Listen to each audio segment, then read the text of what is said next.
Eu quero, irmãos, compartilhar com vocês, voltando a uma mensagem que nós começamos há 4 quartas passadas a respeito do homem de Deus. É o mesmo tema, apenas parte 5. 7 práticas para medir homens e mulheres de Deus. Nós vamos ler na carta de Paulo a Timóteo, a primeira carta de Paulo a Timóteo,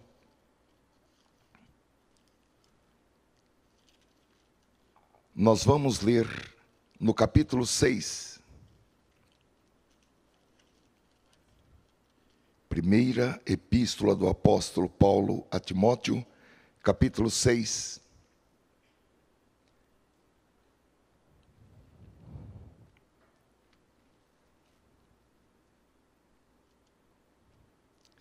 Glória a Deus. Versículo 11. A palavra do Senhor nos diz assim: mas tu, ó homem de Deus, foge destas coisas e segue a justiça, a piedade, a fé, o amor, a paciência, a mansidão. Amém. Glória a Deus. Ó Senhor, os nossos corações estão abertos, receptivos para receber a Tua palavra. Os nossos corações são terra preparada, pronta, Senhor, para receber a boa semente que é a Tua palavra. Envia-nos a Tua palavra como uma linha direta, uma conexão com o Teu trono, para que nós sejamos, pelo poder da Tua palavra, curados, abençoados, transformados, santificados, renovados, em nome de Jesus Cristo, a plena liberdade para a ação do Espírito e da palavra em nosso meio, em nome de Jesus. Amém.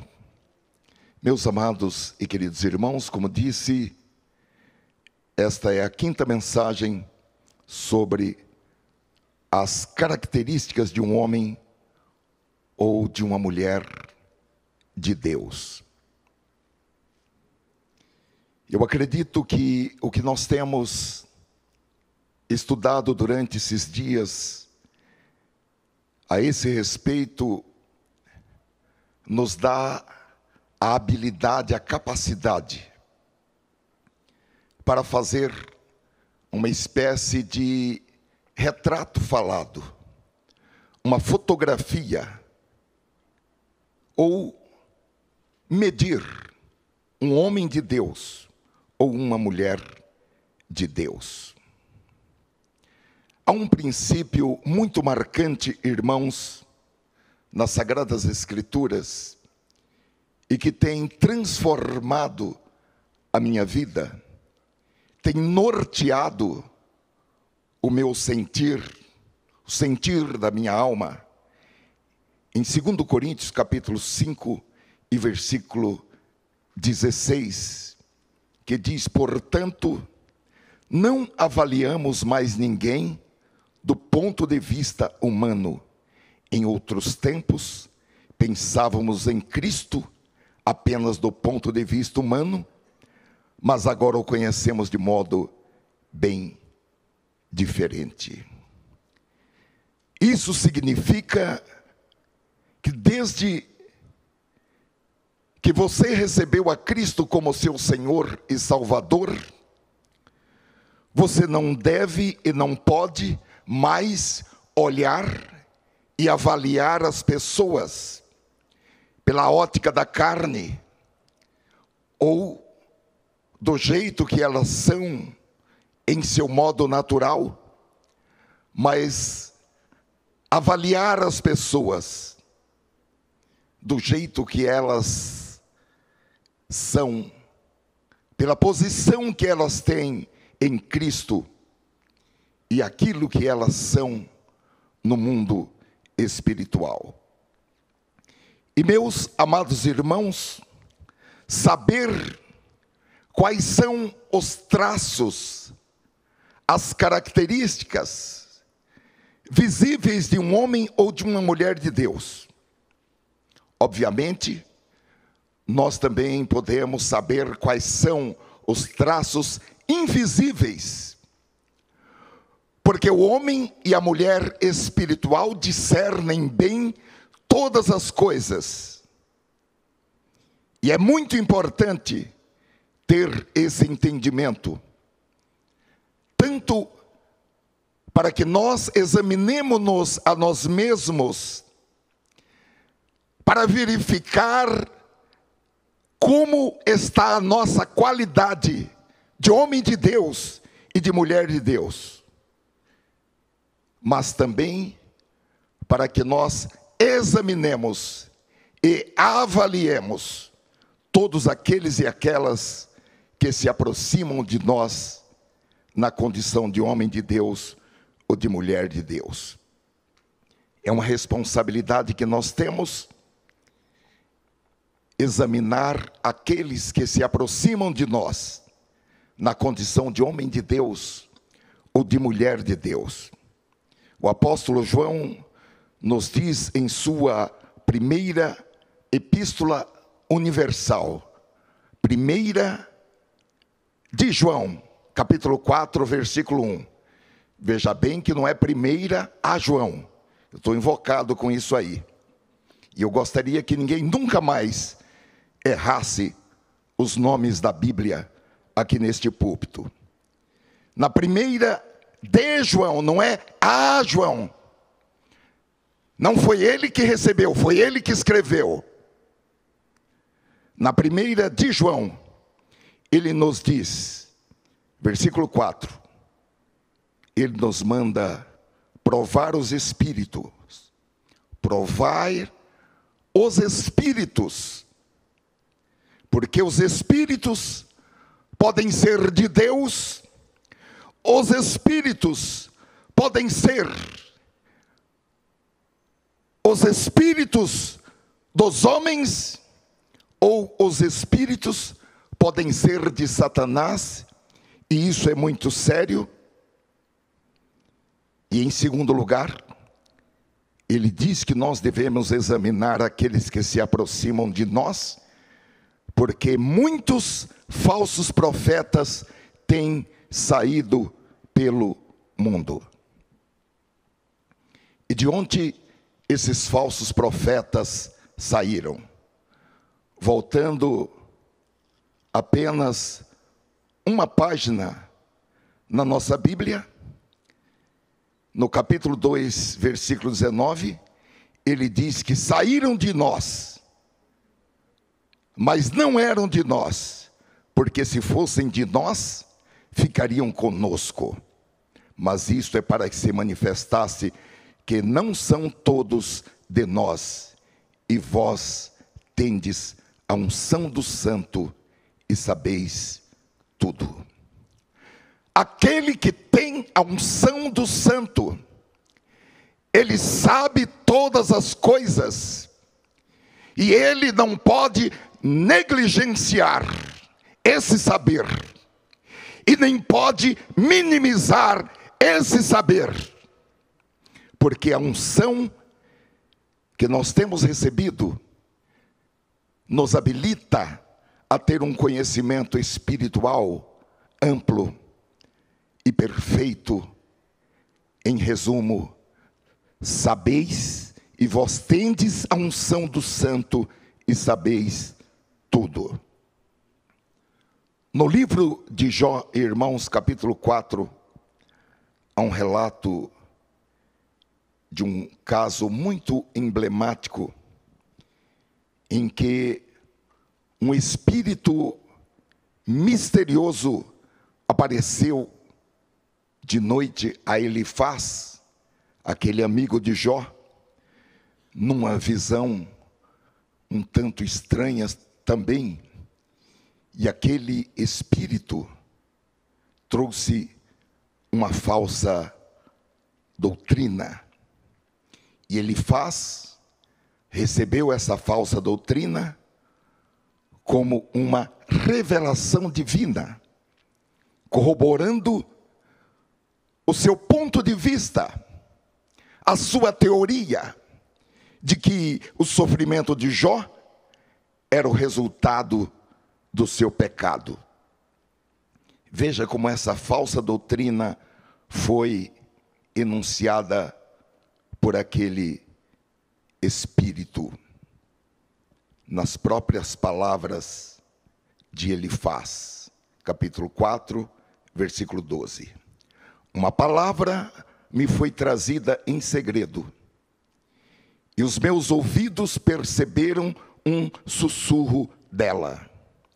Entre pensamentos de visões noturnas, quando o sono profundo cai sobre as pessoas, sobrevieram meu espanto e o tremor, e todos os meus ossos estremeceram. Então um espírito passou por diante de mim e se arrepiaram os cabelos do meu corpo. Ele parou, mas não reconhecia a sua aparência. Um vulto estava diante dos meus olhos. Houve silêncio e ouvi uma voz. Pode um mortal ser justo diante de Deus? Pode alguém ser puro diante do seu Criador? Eis que Deus não confia nos seus servos, e aos seus anjos atribui imperfeições. Quanto mais aqueles que habitam em casas de barro, cujo fundamento está no pó, e que são esmagados como a traça, nascem de manhã e à tarde são destruídos, perecem para sempre, sem que ninguém se importe com isso. Se o fio da vida lhes é cortado, morrem e não alcançam misericórdia. Irmãos, eu já vi pregadores com um misto de simplicidade e de desconhecimento da palavra, utilizarem as palavras ditas por esse espírito misterioso a Elifaz e fazer dessas palavras uma base para a sua pregação. Se há uma coisa, meus amados irmãos, que nós temos que fazer, é ser como os crentes de Bereia. Quem estava pregando lá? Paulo e Silas. Atos capítulo 17, versículo 10, nos diz que era Paulo e Silas. E no versículo 11, Atos 17, 11, diz que eles receberam a mensagem de Paulo com entusiasmo, mas examinando as Escrituras para ver se elas davam apoio ao que ele falava. Como crentes, nós precisamos examinar o pregador e examinar a pregação, porque ambos, pregador e pregação, precisam ser aprovados. E essa responsabilidade, ela é ainda maior se nós somos líderes de uma congregação ou de um departamento. Não é apenas uma responsabilidade, mas é um misto de dever e responsabilidade. Identificar, primeiro, se alguém deve ser recebido como um homem de Deus. Em segundo lugar, julgar as profecias. Nós não queremos alguém profetizando aqui que não queira se submeter ao julgamento das suas profecias. Nós vamos chamar os anciãos da igreja para que eles examinem aquela profecia, assim como também examinar, em terceiro lugar, as doutrinas para determinar se aquilo é verdadeiro ou falso. Em quarto lugar, provar os espíritos para distinguir se aquelas palavras pronunciadas foram provenientes do Espírito de Deus, do espírito do homem, ou do espírito ou dos espíritos de demônios. Então, a igreja deve acolher e deve honrar aqueles que ensinam a sã doutrina, que a Bíblia diz que são dignos de dupla honra, são dignos de duplo salário. E o pastor tem o dever e a obrigação de usar a sua autoridade espiritual, de usar a sua autoridade eclesiástica para repreender aqueles que se afastam das sãs palavras da doutrina, corrigindo-os publicamente. Existem correções que são correções do tipo sigiloso. É você e ele. E existem correções que são correções que devem ser feitas publicamente. E além de corrigir e de afastar aqueles que não acatarem a correção, Paulo diz que isso deve ser feito em 1 Coríntios capítulo 5, versículo 9. Que a igreja deve remover tais pessoas do seu meio, para que a influência dessas pessoas não seja maléfica para outras pessoas. Ele diz na outra carta: já escrevi a vocês que não se associassem com os impuros. Refiro-me com isto, não propriamente aos impuros deste mundo, aos avarentos, ladrões ou idólatras, pois neste caso vocês teriam de sair do mundo. Mas agora escrevo a vocês que não se associem com alguém que, dizendo-se irmão, for devasso, avarento, idólatra, maldizente.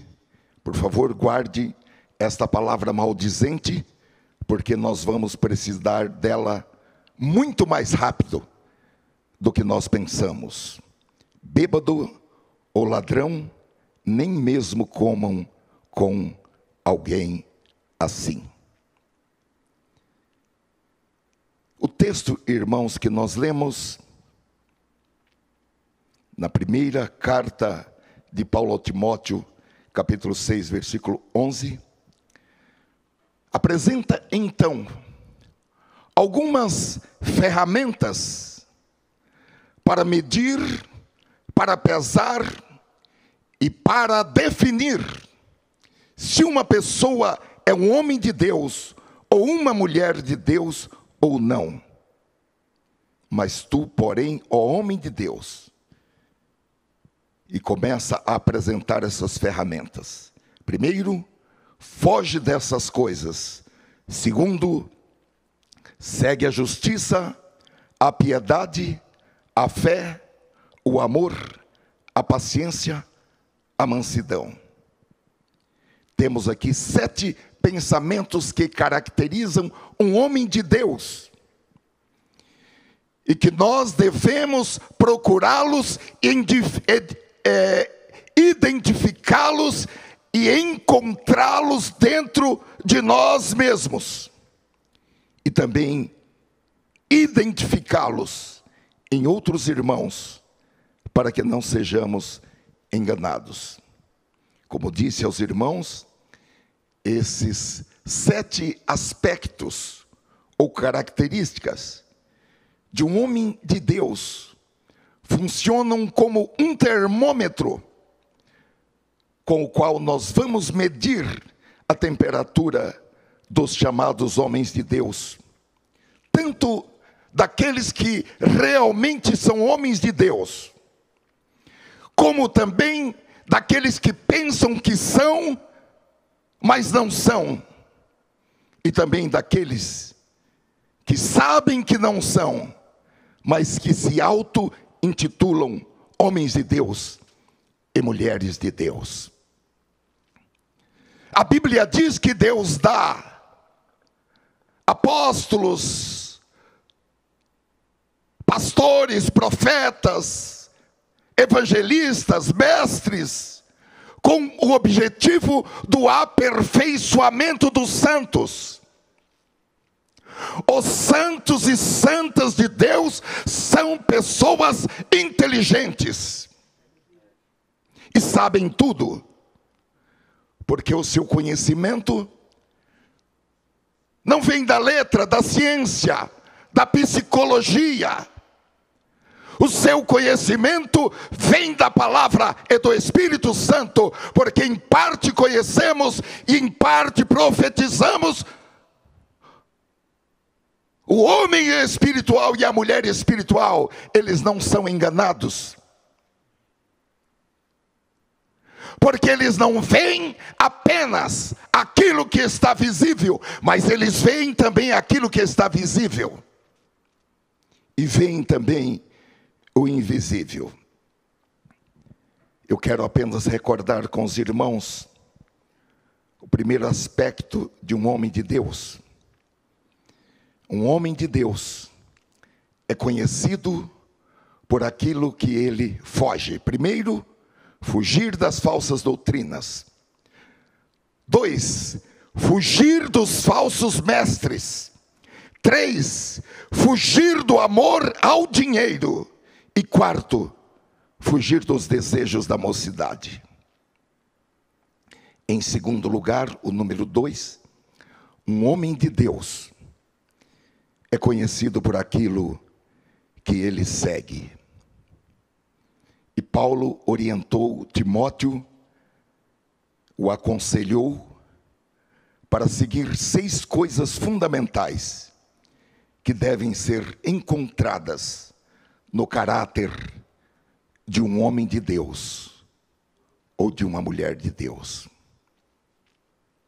Elas se completam, elas são distintas, elas podem ser encontradas, estudadas, verificadas, particularmente, individualmente, mas num homem de Deus e numa mulher de Deus, elas precisam estar presentes, de maneira conjunta, de maneira completa, que são elas a justiça, a piedade, a fé, o amor, a paciência, a mansidão.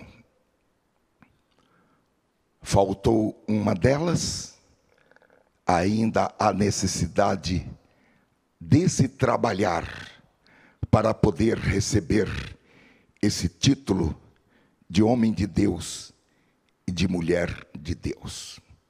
Na quarta-feira passada, nós vimos concernente seguir a justiça. Se você perdeu esses 4 outros estudos, você pode acessá-los em nossos canais no YouTube, no Facebook ou diretamente em nosso site. Nós veremos hoje então a segunda coisa fundamental que um homem de Deus deve seguir, que é a piedade. A piedade, irmãos, é o reconhecimento, é a reverência do homem ou da mulher de Deus, de que através da sua vida, nunca deve esquecer ou deixar de ter em conta que a sua vida, onde quer que ele esteja, deve ser vivida na presença de Deus, porque a piedade é segundo a doutrina de Cristo. Paulo explica em 1 Timóteo, capítulo 6, e versículo 3, que a doutrina de Cristo é segundo a piedade, porque abomina o orgulho, a individualidade, a presunção, a dissensão, a avareza, e defende a comunhão, a comunicação, a beneficência, o repartir, o bem comum de todos os membros do corpo de Cristo. Nós temos como objetivo voltar às origens, voltar à igreja primitiva, onde ninguém considerava seu o que tinha, onde todos compartilhavam, onde ninguém andava descalço e outro tinha ou outra tinha 10 pares de sapatos em casa, onde ninguém tinha 2 túnicas e o outro não tinha uma túnica para se apresentar na sinagoga ou na reunião dos santos. Aleluia. Porque, irmãos, se alguém vive sua vida isoladamente e não se importa com o próximo, não se importa nem com os domésticos da fé. Vou orar por você. Não ore. Faça alguma coisa. Dê uma cesta básica. Pague a conta do irmão. Pergunte para ele: irmão, você está com a sua conta de luz atrasada? Pode trazer que eu vou pagar esse mês a conta de luz para você.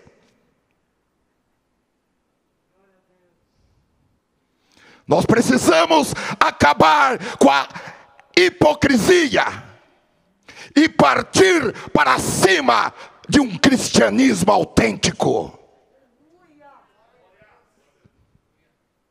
Glória a Deus. Dê para quem não tem, empreste para quem não vai pagar. Se na sua folha de cristianismo você nunca emprestou para quem não vai pagar, você tem um ponto negativo na sua vida cristã.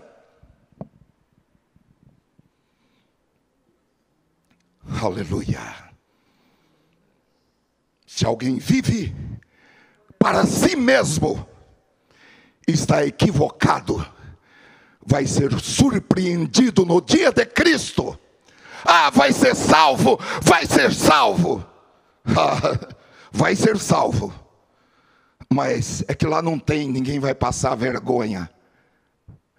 Mas vai ter que toda vez pegar o busão para vir para o centro, onde está a árvore da vida.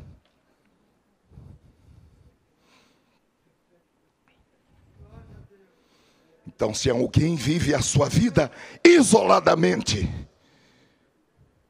essa pessoa, ela está trazendo e vivendo uma doutrina diferente. Então, nós vamos colocar algumas assertivas a esse respeito. Primeira, a piedade deve ser vivida, em primeiro lugar, no lar. A piedade começa em casa. A piedade começa no seio da família. A palavra de Deus é muito explícita em 1 Timóteo capítulo 5, versículo 4. Mas se alguma viúva tiver filhos ou netos, aprendam primeiro a exercer piedade para com a sua própria família e a recompensar seus pais, porque isto é bom e agradável diante de Deus. Uma vez um irmão veio pedir oração para mim. Falou: irmão, você podia orar por mim? Porque meu pai entrou com ação contra mim e contra os meus irmãos, e ele quer uma parte do meu salário. Eu falei: eu vou orar. Se eu tiver que arrumar um advogado, eu vou arrumar um advogado contra você. Eu vou arrumar um advogado a favor do seu pai. Eu vou orar para você perder essa ação. Porque se alguém não cuida dos seus, é pior do que o ímpio, é pior do que o incrédulo, é um apóstata da doutrina cristã, é um apóstata da fé. Quem tem avô, avó, pai, mãe, tem que perguntar: o senhor está precisando de dinheiro para comprar o remédio para a pressão alta?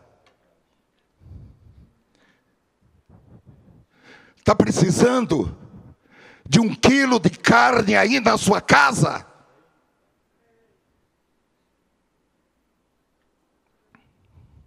A piedade deve ser vivida, em primeiro lugar, no seio da família, no lar. E isto é bom e agradável diante de Deus. Vocês estão vendo como o sucesso não acontece por acaso? Ah, esse cara tem sorte. Sorte? Ele é piedoso para com a sua família. Isso é bom e agradável diante de Deus.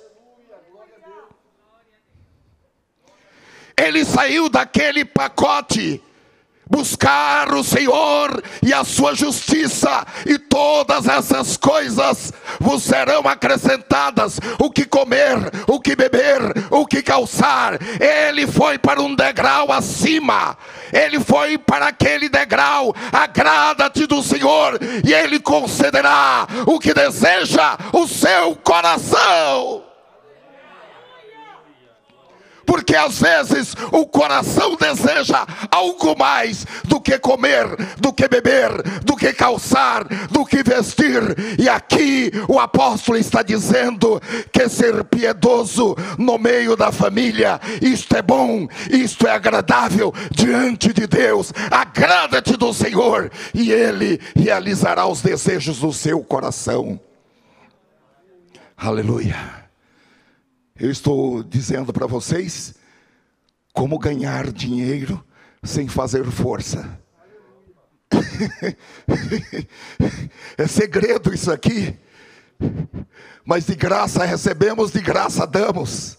O sucesso não acontece por acaso.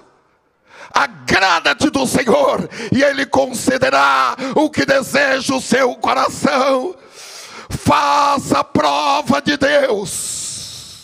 Comece hoje e você vai ver que daqui a poucos dias, coisas que demorou 20 anos, você trabalhando, suando e não conseguindo alcançar, o Senhor, pelo poder da sua palavra, vai realizar velozmente na sua vida, porque você agradou ao Senhor, sendo piedoso no meio da sua família. Aleluia. Pergunte como vai a sua mãe. Pergunte, ligue. Tem pessoas que só ligam no aniversário, no dia das mães e no dia de Natal. Eu repreendo em nome de Jesus esse espírito maligno que tem perturbado a sua mente. O Senhor quer te abençoar, porém a bênção é resultado de viver a piedade no meio da família. E a piedade, em segundo lugar, ela produz, ela traz, ela gera, ela é um motor que traz grande lucro. E o apóstolo, no capítulo 6, 1 Timóteo capítulo 6, versículo 6, ele diz que o lucro da piedade é abundância, mas é grande ganho a piedade com contentamento, porque nada trouxemos para este mundo, e manifesto é que nada podemos levar dele, tendo porém sustento e com que nos cobrirmos, estejamos com isso contentes. Terceiro, a piedade deve ser exercitada. 1 Timóteo capítulo 4, versículo 6 em diante, está escrito: propondo estas coisas aos irmãos. Paulo está falando: pregue sobre isso, fale sobre isso. Serás bom ministro de Jesus Cristo. Oh, aleluia. Criado com as palavras da fé e da boa doutrina que tem seguido, mas rejeita as fábulas profanas e de velhas, e exercita-te a ti mesmo em piedade, porque o exercício corporal para pouco aproveita, mas a piedade para tudo é proveitosa, tendo a promessa da vida presente e da que há de vir. Meus amados irmãos, da mesma forma que algumas pessoas praticam o exercício corporal e passam horas e horas malhando, não faltam, chova, faça sol, ele está ali, seja por uma questão de saúde, seja porque ele quer apresentar um corpo aparentemente esbanjando saúde, músculos, bíceps. A piedade, a palavra de Deus está falando, deve ser um exercício constante. Oh, aleluia. Em quarto lugar, a piedade nos eleva a uma vida de santidade. Agora, a Bíblia nos adverte para que nós tomemos cuidado com pessoas com aparência de piedade, notadamente nesses últimos dias. 2 Timóteo capítulo 3, versículo 1 em diante, diz: sabe, porém, isto, que nos últimos dias sobrevirão tempos trabalhosos, porque haverá homens amantes de si mesmo, tendo aparência de piedade, versículo 5, mas negando a eficácia dela. Destes, afasta-te. Glória a Deus. Eu volto para o tópico: a vida piedosa deve ser vivida de forma permanente e não como algo ocasional, quando, quem sabe, nós nos emocionamos com algo. Há um texto no livro de Oséias capítulo 6 que fala das tentativas de Israel de se autocorrigir, e aquelas tentativas apareciam de repente como algo grandioso, algo eloquente, porém logo ela se dissipava. Que farei, Oséias capítulo 6 versículo 4, que te farei, ó Efraim, que te farei, Judá, porque a vossa beneficência é como a nuvem da manhã e como o orvalho da madrugada que cedo passa. Queridos irmãos, eu creio que o Espírito Santo está trabalhando em nossas vidas para que nós vivamos piedosamente. A piedade em nossas vidas seja um estilo de vida. e não apenas um surto em que nós ficamos emocionados com alguma coisa, em que nós ficamos sensibilizados com alguma coisa. O Espírito e a palavra estão trabalhando para que viver piamente seja um estilo de vida. Tito capítulo 2, versículo 11 diz: porque a graça de Deus se há manifestado, trazendo salvação a todos os homens, ensinando-nos que, renunciando à impiedade e às concupiscências mundanas, vivamos neste presente século sóbria, justa e piamente, aguardando a bem-aventurada esperança e o aparecimento da glória do grande Deus e nosso Senhor Jesus Cristo, o qual se deu a si mesmo por nós, para nos remir de toda iniquidade e purificar para si mesmo um povo seu especial, zeloso e de boas obras. Agora, meus amados irmãos, a Bíblia diz que em nosso meio se levantariam pessoas que fariam comércio da piedade. No mesmo capítulo 6 da primeira carta a Timóteo, no versículo 5, fala de homens que supõem que a piedade é fonte de lucro. A Bíblia de Jerusalém traduz esse texto dizendo: eles pensam que a piedade é um negócio. Na versão de 1909 diz: tem a piedade para granjear dinheiro. Há uma versão em inglês da Bíblia que diz: eles pensam que a piedade é um meio para fazer negócio. Eu vou falar sinceramente para os irmãos. Eu já anunciei, vou falar que eu nunca anunciei no púlpito venda, mas isso eu já anunciei. Mas isso é uma coisa totalmente antibíblica. O altar que nós levantamos aqui é para oferecer sacrifícios espirituais a Deus.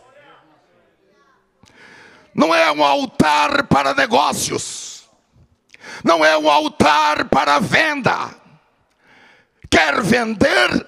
Venda lá, mas não aqui.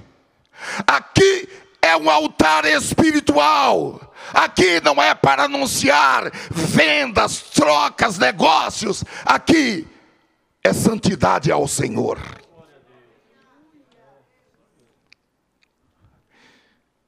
Se alguém tem a Bíblia viva, pode abrir em 1 Timóteo capítulo 6, versículo 5, e vai encontrar o seguinte: para eles, o Evangelho é simplesmente um meio de ganhar dinheiro. Afaste-se deles. Aqui está falando de homens para os quais a piedade é um meio de lucro, é uma maneira de realizar os seus objetivos terrenais, e fazem da piedade e do Evangelho uma maneira de ganhar dinheiro. O apóstolo falou para Timóteo e para nós: fica longe deles. E por incrível que pareça, irmãos, as coisas hoje não são diferentes da época do apóstolo Paulo. E essa mesma classe de pessoas que querem fazer da piedade fonte de lucro, que querem fazer do Evangelho uma forma de ganhar dinheiro rápido, elas estão presentes no ambiente cristão, estão presentes nas igrejas evangélicas, e o conselho apostólico, que é um conselho determinante pelo tempo verbal, é: afaste-se deles, aparta-te deles, fica longe deles. E o homem de Deus e a mulher de Deus deve se cuidar para não cair em nenhuma dessas coisas mencionadas, porque elas desqualificam o crente como homem de Deus, e o coloca como um homem natural comum, como um homem carnal. Eu quero concluir esta mensagem convidando você a tomar uma decisão nesta noite e fazer com que a piedade seja um ponto de virada na sua vida, na sua caminhada cristã, seja um marco divisor, um divisor de águas, de maneira que haja o antes desta noite e o depois desta noite. O convite é para que nós saiamos da linha lateral. Eu não entendia bem esse negócio de linha de leito central, lateral.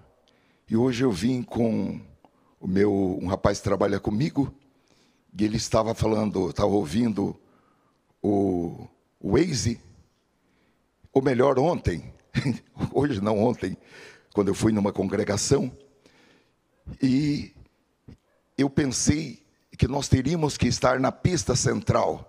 Ele falou, não, essa não é a central, essa é, acho que a lateral, e depois tem a outra, que tem outro nome. Todas são marginais, mas tem a pista tal e a pista tal. Há muitas pessoas que estão indo na direção certa, mas não estão na pista central. Hoje o Espírito Santo está chamando você, talvez você nunca mais ouça esse chamado do Espírito Santo, para sair da pista lateral e vir para a pista central, praticar a piedade. Essa escritura não foi escrita para descrentes.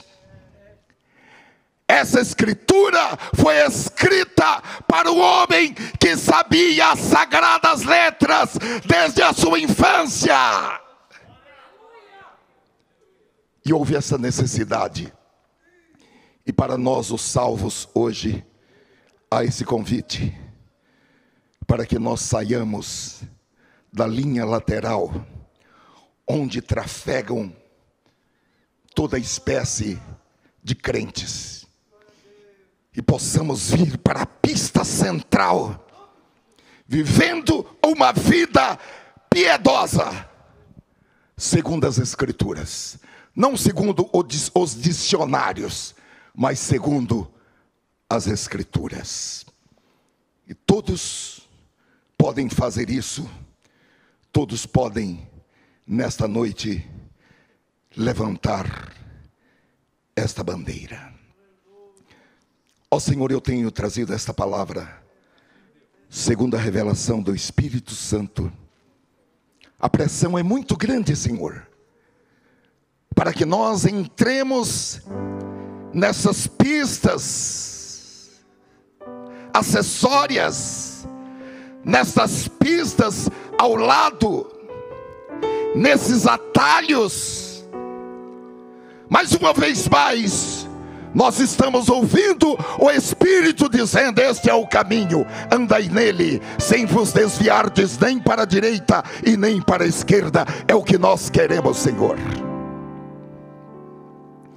Aleluia. Ajuda-nos, Senhor.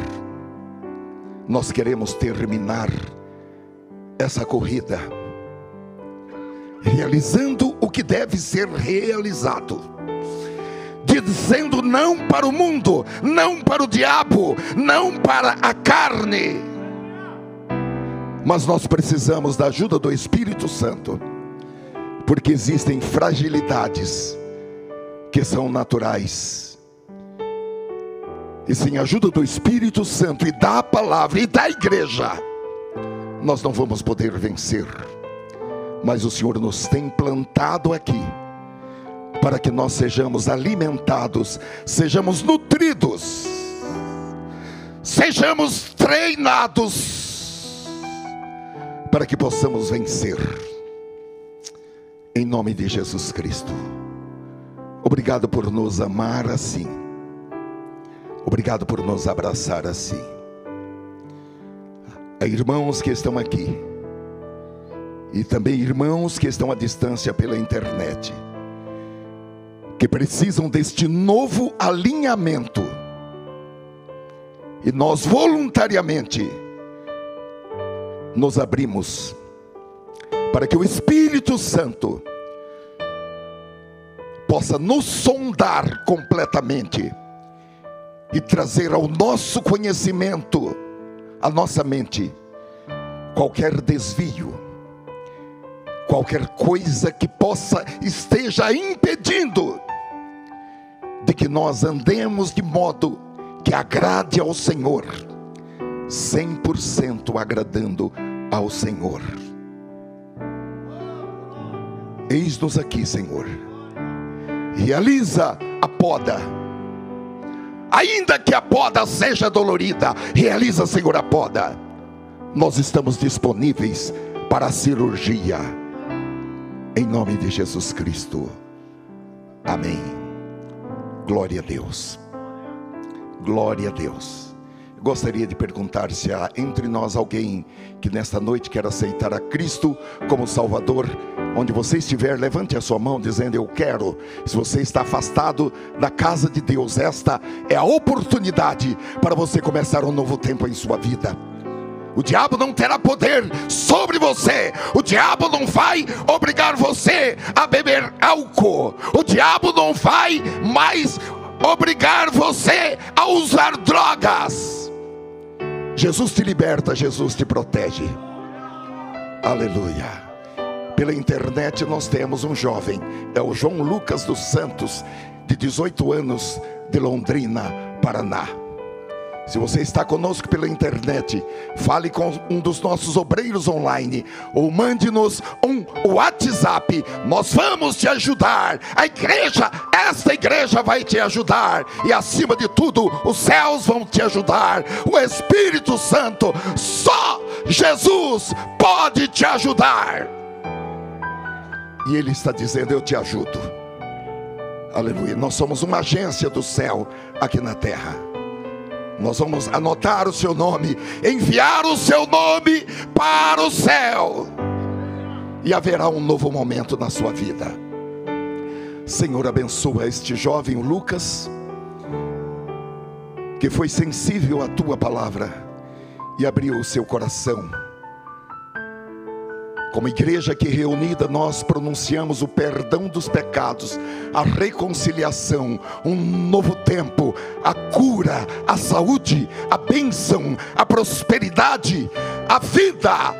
Em nome de Jesus, repreendemos toda opressão, toda tentação, toda obsessão, ideias fixas, em nome de Jesus, são destruídas. Para um novo momento na vida deste jovem. Abraça-o, Senhor. O amor que o mundo tem negado a ele, que ele possa sentir agora, em nome de Jesus Cristo. Amém. Graças a Deus.